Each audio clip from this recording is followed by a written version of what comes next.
sábado 11 de fevereiro. Meu querido irmão, minha querida irmã, estamos entrando na sua vida e muito gostaríamos de entrar no seu coração para aí semear a palavra de Deus, que é sempre a grande orientação para a nossa vida.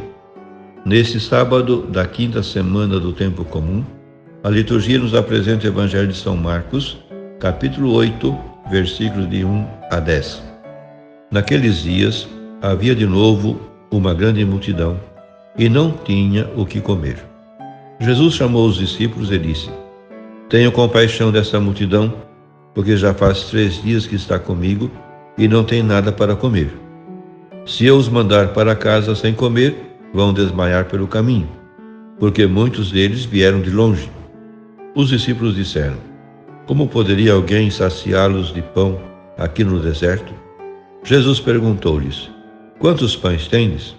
Eles responderam: 7. Jesus mandou que a multidão se sentasse no chão. Depois pegou 7 pães e deu graças, partiu-os e ia dando aos seus discípulos para que os distribuíssem. E eles os distribuíram ao povo. Tinham também alguns peixinhos. Depois de pronunciar a bênção sobre eles, mandou que os distribuíssem também.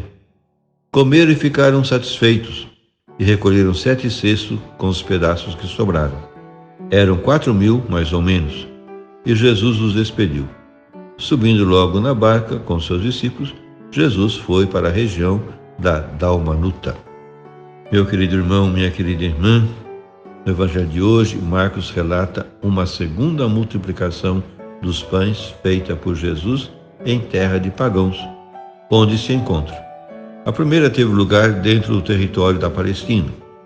É comum julgar que ambos os relatos se referem a um mesmo e único episódio, que a princípio circulou em 2 tradições, uma palestinense e outra helenista, e que foram recolhidas por Marcos sem as sincronizar. A pergunta dos discípulos: onde pode arranjar pão aqui no despovoado para que fiquem saciados? Seria inexplicável se acabassem de presenciar outra multiplicação. Jesus sublinha a fome da multidão quando diz aos seus discípulos: Tenho pena dessa gente, estão comigo há 3 dias e não tenho o que comer. Se os mando em jejum para casa, vão desfalecer pelo caminho. Além disso, alguns vieram de longe. A agravante da distância é um dado que tem projeção teológica. Os de longe é a expressão bíblica referida tanto aos judeus da diáspora como aos gentios. E aqui aplica-se aos pagãos, que se encontram entre a multidão e a quem é dirigida, em especial, a ação de Jesus. O milagre dos pães, como o maná no deserto, é um sinal que prefigura a Eucaristia que Cristo instituiu na véspera da sua paixão, com os mesmos gestos e linguagem da multiplicação. Mas também é um sinal de convocatória universal para a salvação messiânica e para o banquete do reino de Deus, por meio de Jesus. Assim aparece especialmente nessa segunda multiplicação diante dos pagãos. Também os não-judeus estão convidados e são admitidos. Na mesa da Eucaristia, aqui prefigurada, esse pão partilhado pelos pobres será o corpo de Cristo, que dá vida eterna ao que dele se alimenta.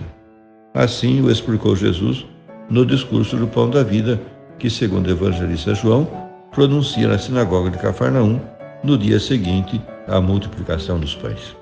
Por fim, rezemos.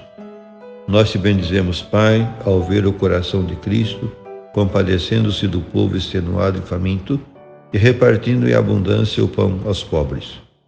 Ele convida para a sua mesa eucarística todos os seus filhos, como irmãos que comem o mesmo pão familiar. Nós queremos celebrar a tua ceia, Senhor, com o coração aberto ao amor e à fraternidade, partilhando a nossa fé, pão e vida com os irmãos, especialmente com os mais pobres de bens e de direitos. Dá-nos, Senhor, fome do pão da vida que és tu, e sacia definitivamente no banquete do teu reino. Amém. E a você, meu querido irmão, minha querida irmã, que me acompanhou neste encontro com a palavra de Deus, desça sobre ti a bênção de Deus Todo-Poderoso, Pai e Filho e Espírito Santo. Amém.